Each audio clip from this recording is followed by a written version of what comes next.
ദൈവത്തെക്കാളേറെ നാം ആദരിക്കുന്നത് എന്തും നമുക്ക് ബാധയായി മാറും. അത് നിങ്ങളുടെ സൗന്ദര്യമാകാം, സമ്പത്താകാം, മക്കളാകാം, മാനമാകാം, ആത്മീയ നേതാക്കളാകാം. ഇന്ന് അനേകരും തങ്ങളുടെ ആത്മീയ നേതാക്കളെ ദൈവത്തെപ്പോലെയാകുന്നു കരുതുന്നത്.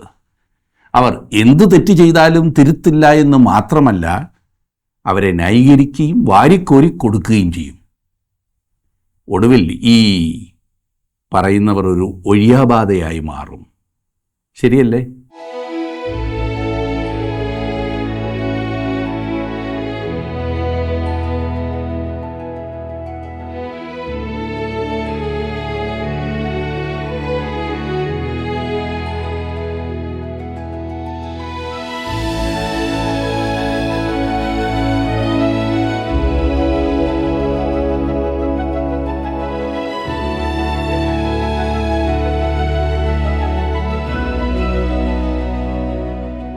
ജീവസന്ദേശത്തിൻ്റെ പ്രേക്ഷകർക്ക് ഞങ്ങളുടെ സ്നേഹവന്ദനം.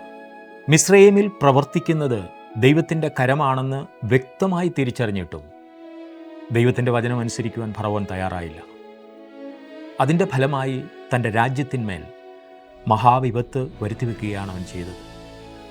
ദൈവപ്രതിമയായ ക്രിസ്തുവിൻ്റെ തേജസ്സുള്ള സുവിശേഷത്തിൻ്റെ പ്രകാശനം ശോഭിക്കാതിരിപ്പാൻ ഈ ലോകത്തിൻ്റെ ദൈവം അവിശ്വാസികളുടെ മനസ്സ് കുരുടാക്കിയിരിക്കുന്നുവെന്ന് തിരുവചനം പറയുന്നു.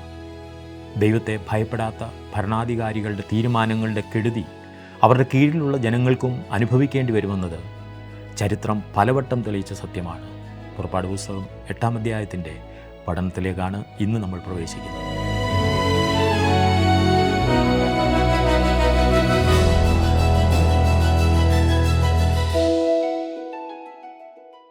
ജിം ജോൺസിനെ കുറിച്ച് കേൾക്കാത്തവർ ചുരുക്കമാണ്.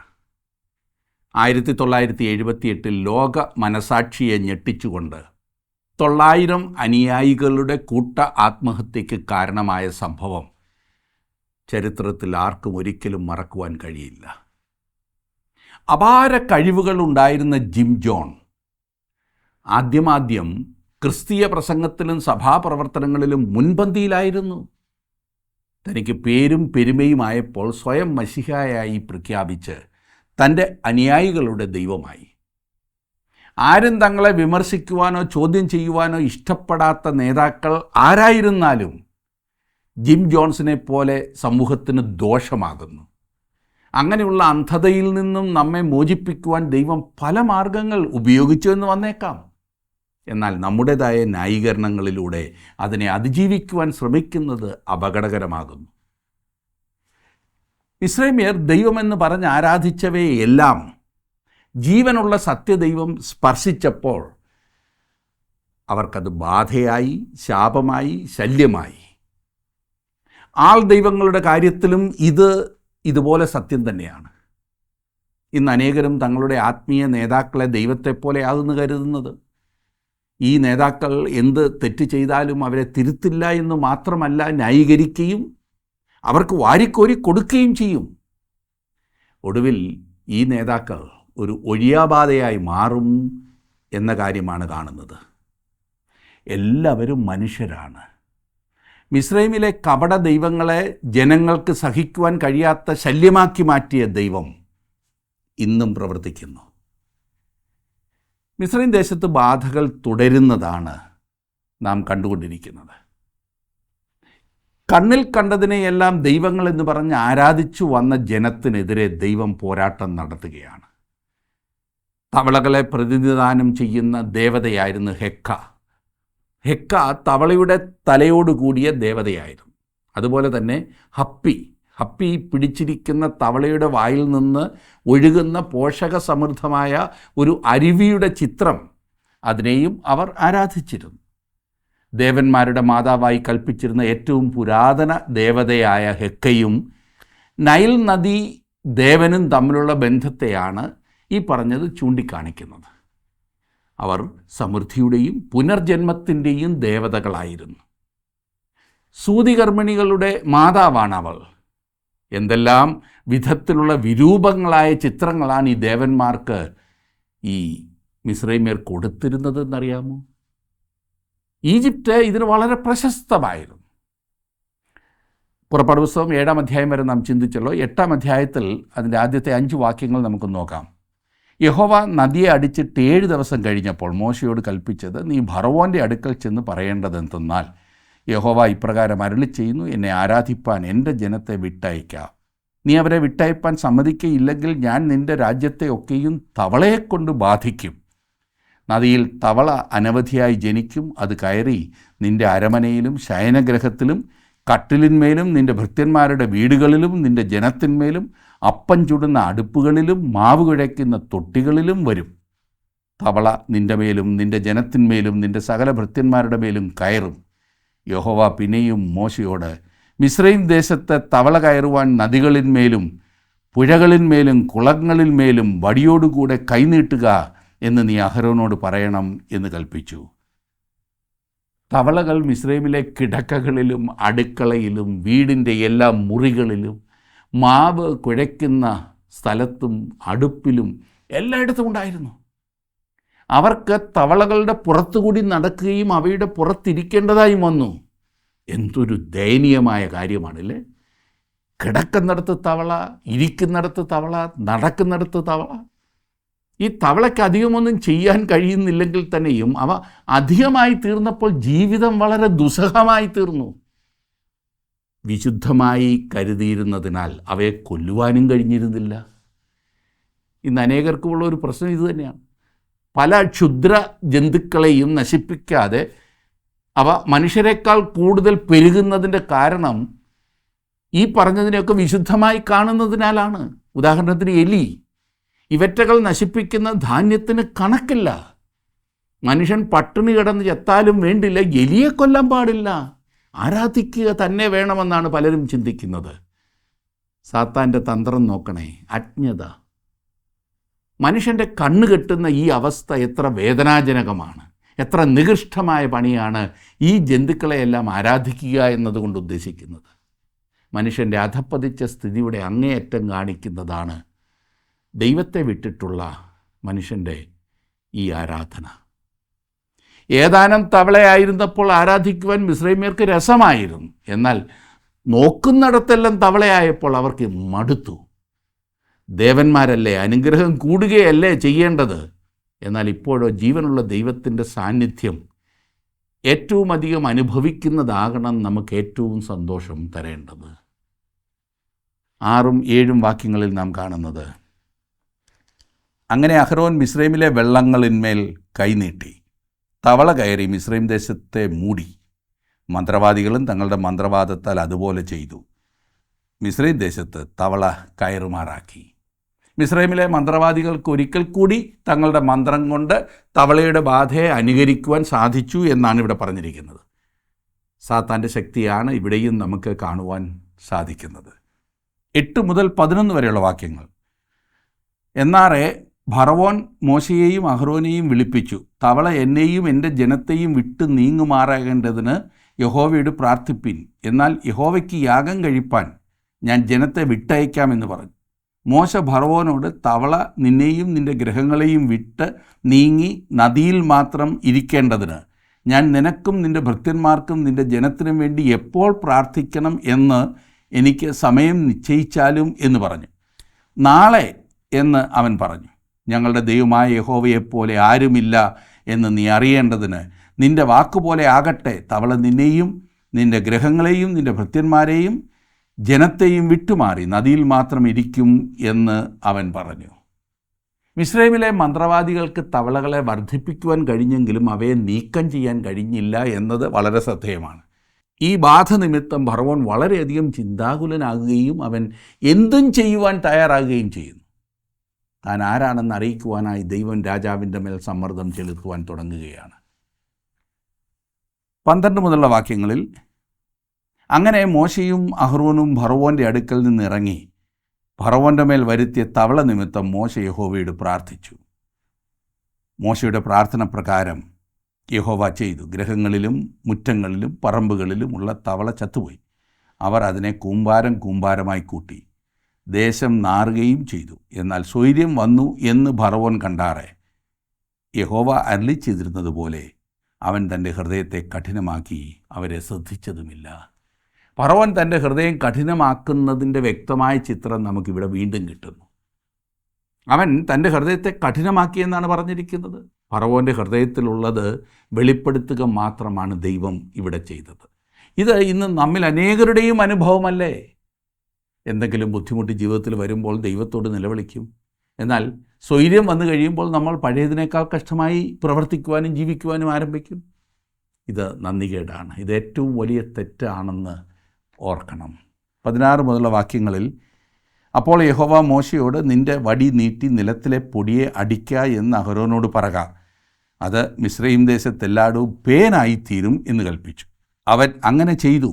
അഹരോൻ വടിയോടുകൂടെ കൈനീട്ടി നിലത്തിലെ പൊടിയെ അടിച്ചു. അത് മനുഷ്യരുടെ മേലും മൃഗങ്ങളിന്മേലും പേനായിത്തീർന്നു. മിസ്രയീം ദേശത്തെങ്ങും നിലത്തിലെ പൊടിയെല്ലാം പേനായിത്തീർന്നു. മന്ത്രവാദികളും തങ്ങളുടെ മന്ത്രവാദത്താൽ പേൻ ഉളവാക്കുവാൻ അതുപോലെ ചെയ്തു. അവർക്ക് കഴിഞ്ഞില്ല താനും. മനുഷ്യരുടെയും മൃഗങ്ങളുടെയും മേൽ പേൻ ഉളവായതുകൊണ്ട് മന്ത്രവാദികൾ ഫറവോനോട്, ഇത് ദൈവത്തിൻ്റെ വിരലാകുന്നു എന്ന് പറഞ്ഞു. എന്നാൽ യഹോവ അരുളി ചെയ്തിരുന്നത് പോലെ ഫറവോൻ്റെ ഹൃദയം കഠിനപ്പെട്ടു. അവൻ അവരെ ശ്രദ്ധിച്ചതുമില്ല.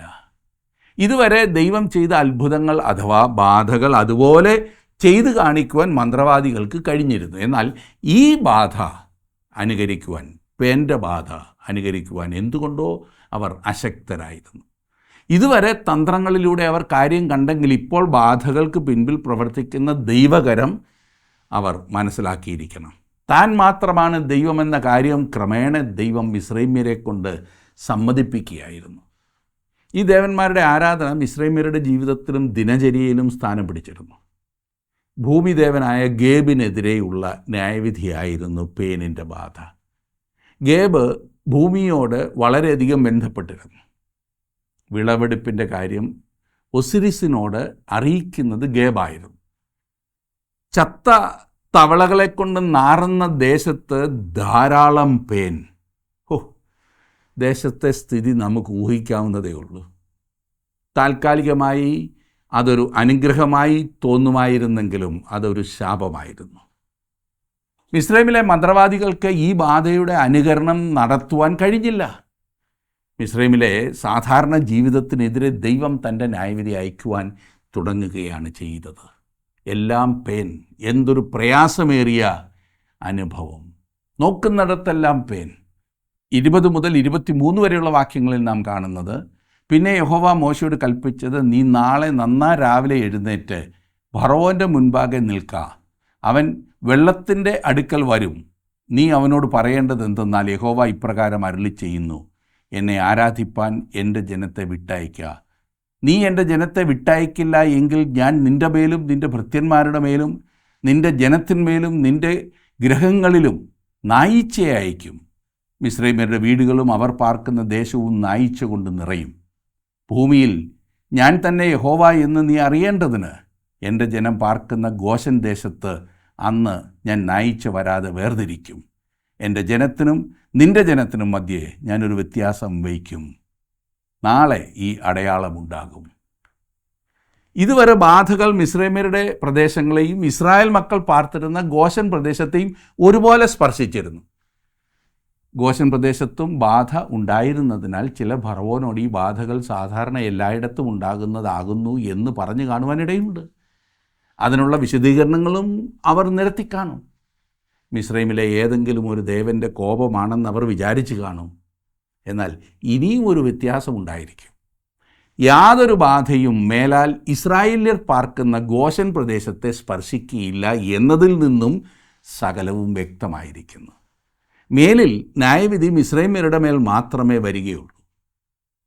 ഇനി 4ാമത്തെ ബാധയാകുന്ന ഈച്ചകൾ മിസ്രൈമ്യർ വിശുദ്ധമായി കരുതിയിരുന്ന വണ്ടുകളായിരിക്കുവാൻ ഇടയുണ്ട്. അവയുടെ ഈ സ്വർണം കൊണ്ടുള്ള രൂപങ്ങൾ മിസ്രൈമിലെ കല്ലറകളിൽ മൃതദേഹങ്ങളോടൊപ്പം അവർ അടക്കിയിട്ടുണ്ടായിരുന്നു. അവ സൂര്യദേവനായ റായ്ക്ക് വിശുദ്ധമായിരുന്നു. അവരുടെ ദേവന്മാർ കൂടുതലായി വന്നപ്പോൾ അവർക്കത് വിഷമമായി. ഇപ്പോൾ ഈ ബാധയുടെ കാഠിന്യത്താൽ ഫറവോൻ മോശയുമായി ഒരു അനുരഞ്ജനത്തിൽ എത്തിച്ചേരുവാൻ താല്പര്യപ്പെടുന്നതായി നാം ഇനിയും കാണുന്നുണ്ട്. ഫറവോൻ മുൻപോട്ട് വെച്ച നിർദ്ദേശങ്ങൾ ശ്രദ്ധിക്കേണ്ടത് തന്നെയാണ്. 8-ാം അധ്യായത്തിൻ്റെ 24 മുതലുള്ള വാക്യങ്ങളിൽ നാം കാണുന്നത്, യഹോവ അങ്ങനെ തന്നെ ചെയ്തു. അനവധി നായീച്ച ഫറവോൻ്റെ അരമനയിലും അവൻ്റെ ഭൃത്യന്മാരുടെ വീടുകളിലും മിസ്രയീം ദേശത്ത് എല്ലായിടവും വന്നു. നായീച്ചയാൽ ദേശം നശിച്ചു. അപ്പോൾ ഫറവോൻ മോശയെയും അഹ്റോനെയും വിളിച്ച്, നിങ്ങൾ പോയി ദേശത്ത് വെച്ച് തന്നെ നിങ്ങളുടെ ദൈവത്തിന് യാഗം കഴിപ്പീൻ എന്ന് പറഞ്ഞു. അതിന് മോശ, അങ്ങനെ ചെയ്തുകൂടാ. മിസ്രൈമ്യർ കറുപ്പായുള്ളത് ഞങ്ങളുടെ ദൈവമായ യഹോവയ്ക്ക് യാഗം കഴിക്കേണ്ടി വരുമല്ലോ. മിസ്രൈമ്യർ കറുപ്പായുള്ളത് അവർ കാണെ ഞങ്ങൾ യാഗം കഴിച്ചാൽ അവർ ഞങ്ങളെ കല്ലെറിയുകയില്ലയോ? ഞങ്ങളുടെ ദൈവമായ യഹോവ ഞങ്ങളോട് കൽപ്പിച്ചതുപോലെ ഞങ്ങൾ 3 ദിവസത്തെ വഴി ദൂരം മരുഭൂമിയിൽ പോയി അവന് യാഗം കഴിക്കണം എന്ന് പറഞ്ഞു. അപ്പോൾ ഫറവോൻ, നിങ്ങളുടെ ദൈവമായ യഹോവയ്ക്ക് മരുഭൂമിയിൽ വെച്ച് യാഗം കഴിക്കേണ്ടതിന് നിങ്ങളെ വിട്ടയക്കാം. അതിദൂരത്ത് മാത്രം പോകരുത്. എനിക്ക് വേണ്ടി പ്രാർത്ഥിപ്പീൻ എന്ന് പറഞ്ഞു. മിസ്രൈമിലെ വണ്ടുകൾ നിത്യജീവനെ കുറിക്കുന്നവ ആയിരുന്നു അവരെ സംബന്ധിച്ചിടത്തോളം. ഈ ഏറ്റവും വിശുദ്ധമായത് ജനങ്ങൾക്കിപ്പോൾ ശാപവും ദേശത്ത് ബാധയും ആയിത്തീരുന്ന കാര്യം നിങ്ങളൊന്ന് ചിന്തിച്ചു നോക്കിക്കേ. മനുഷ്യൻ്റെ അജ്ഞതയിൽ ദുഃഖിക്കുകയല്ലാതെ എന്ത് ചെയ്യാൻ സാധിക്കും? ഏതായാലും ഒരു ഒത്തുതീർപ്പിൽ എത്തിച്ചേരുവാൻ ഫറവോൻ ആഗ്രഹിക്കുന്നു. ബാധകൾ അവസാനിക്കുന്നതിന് മുൻപ് അവൻ 4 പ്രാവശ്യം ഒത്തുതീർപ്പ് നടത്തുവാൻ ആഗ്രഹം പ്രകടിപ്പിച്ചതായി നാം കാണുന്നുണ്ട്.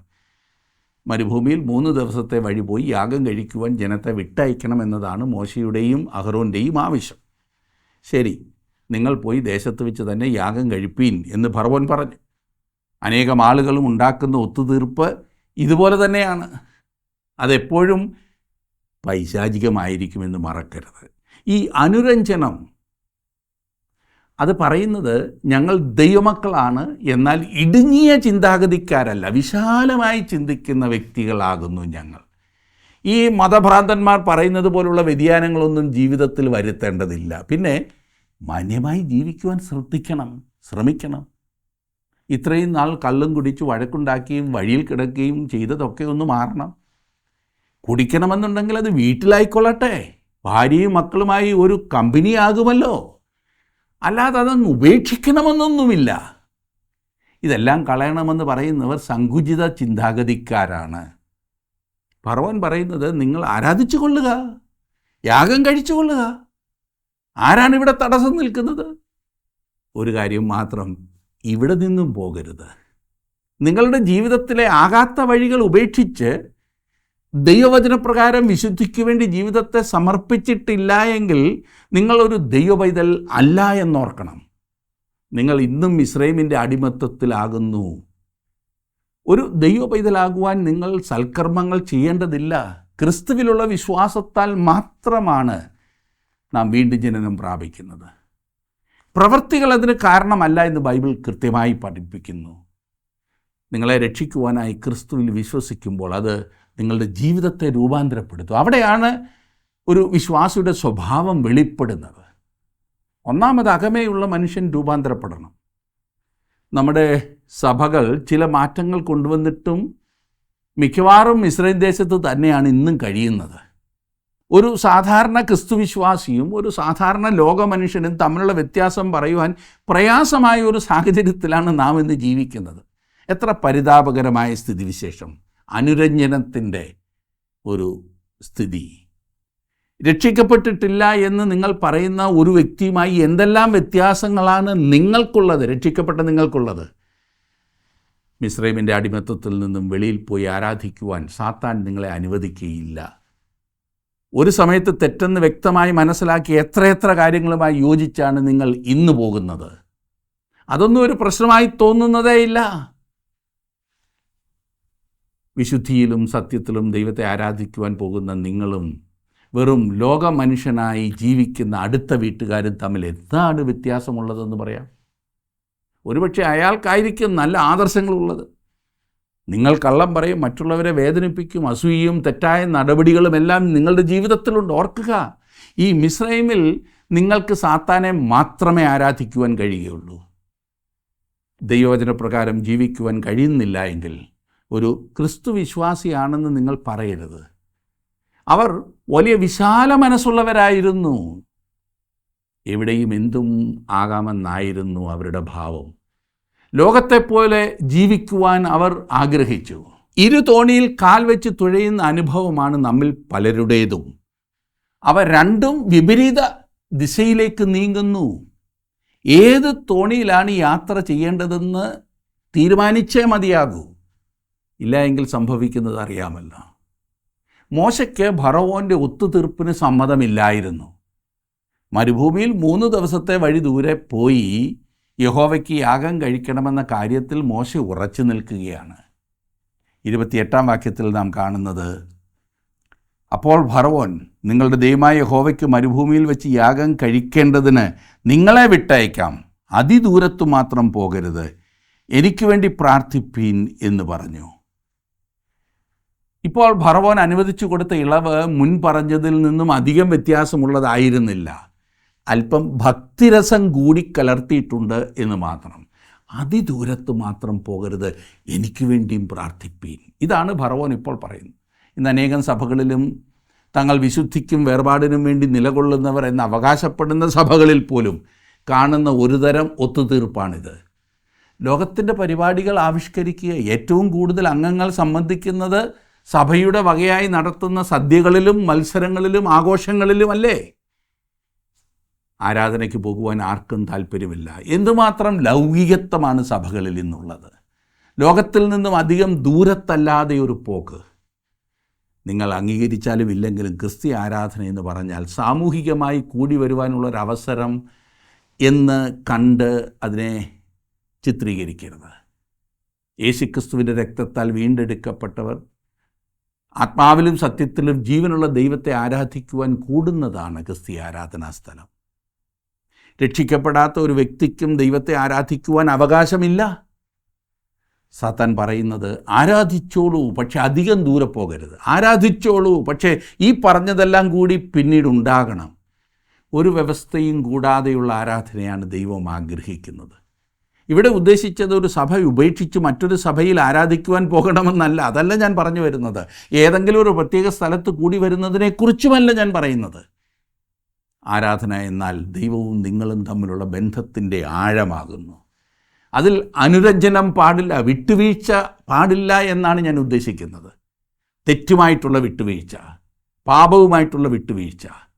ജീവനുള്ള ദൈവത്തെ ആരാധിക്കുന്നവരെല്ലാം ആത്മാവിലും സത്യത്തിലും ആരാധിക്കണമെന്നത്രേ. അതിനുള്ള തടസ്സങ്ങൾ നീക്കുക എന്നുള്ളത് അവരവരുടെ കാര്യമാണ്. ദൈവം ആഗ്രഹിക്കുന്ന അത്രയും അകലത്തിൽ പോയി ആരാധിക്കുവാൻ നിങ്ങളെ അനുവദിക്കാത്തതിനെ കണ്ടുപിടിച്ച് വാസ്തവത്തിൽ എതിർത്ത് നിൽക്കണം. 29 മുതലുള്ള വാക്യങ്ങളിൽ, അതിന് മോശ, ഞാൻ നിൻ്റെ അടുക്കൽ നിന്ന് പുറപ്പെട്ട യഹോവയോട് പ്രാർത്ഥിക്കും. നാളെ നായിച്ച ഫറവോനെയും ഭൃത്യന്മാരെയും ജനത്തെയും വിട്ട് നീങ്ങിപ്പോകും. എങ്കിലും യഹോവയ്ക്ക് യാഗം കഴിപ്പാൻ ജനത്തെ വിട്ടയക്കാതിരിക്കുന്നതിനാൽ ഫറവോൻ ഇനി ചതിവ് ചെയ്യരുത് എന്ന് പറഞ്ഞു. അങ്ങനെ മോശ ഫറവോൻ്റെ അടുക്കൽ നിന്ന് പുറപ്പെട്ടു, യഹോവയോട് പ്രാർത്ഥിച്ചു. യഹോവ മോശയുടെ പ്രാർത്ഥന പ്രകാരം ചെയ്തു. നായിച്ച ഒന്നുപോലും ശേഷിക്കാതെ ഫറവോനെയും ഭൃത്യന്മാരെയും ജനത്തെയും വിട്ട് നീങ്ങിപ്പോയി. എന്നാൽ ഫറവോൻ ഇപ്രാവശ്യവും തൻ്റെ ഹൃദയം കഠിനമാക്കി ജനത്തെ വിട്ടയച്ചതുമില്ല. ഫറവോൻ തൻ്റെ ഹൃദയം പിന്നെയും കഠിനമാക്കുകയും ദൈവം അവൻ്റെ ഹൃദയത്തിലുള്ളത് പുറത്തു കൊണ്ടുവരികയും ചെയ്യുന്നു. ഇപ്പോൾ ഫറവോൻ്റെ തനിനിറം കണ്ടില്ലേ? ആരാധിക്കുവാൻ അവരെ അനുവദിച്ചത് ആത്മാർത്ഥത കൊണ്ടാണെന്നാണോ കരുതുന്നത്? ശുദ്ധ അബദ്ധം. സ്വന്തം കാര്യം കാണുവാൻ മാത്രം. ഇന്ന് അനേകരുടെയും ഹൃദയം ഇതുപോലെ കഠിനമായിരിക്കുകയാണ്. വ്യവസ്ഥകൾ വെച്ചാണോ ദൈവത്തെ നിങ്ങൾ ആരാധിക്കുന്നത്? ആരെങ്കിലും പറയുന്നതിൻ്റെ പിൻപേ പോകേണ്ടതില്ല. ദൈവവചനം അനുസരിക്കുമോ? ദൈവത്തിൻ്റെ ആത്മാവിനെ അനുസരിക്കുമോ? അശുദ്ധിയുമായുള്ള ഒത്തുതീർപ്പിനെ ഉപേക്ഷിക്കുമോ? വിശുദ്ധിയിൽ ദൈവത്തെ ആരാധിക്കുക. ദൈവം നിങ്ങളെ അനുഗ്രഹിക്കും.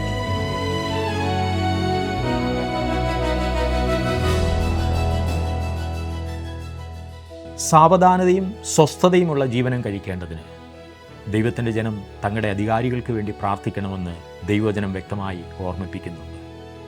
സകല മനുഷ്യരും രക്ഷ പ്രാപിക്കണമെന്നും സത്യത്തിൻ്റെ പരിജ്ഞാനത്തിൽ എത്തണമെന്നും ആഗ്രഹിക്കുന്ന പിതാവായ ദൈവത്തിൻ്റെ സന്നിധിയിൽ അത് നല്ലതും പ്രസാദകരവുമാകും. ഫറവോനോടുള്ള ദൈവത്തിൻ്റെ ഇടപെടലുകളിൽ അവിടുത്തെ അതിരില്ലാത്ത ദീർഘക്ഷമയുടെ വ്യക്തമായ ചിത്രം നമുക്ക് കാണുവാൻ സാധിക്കും.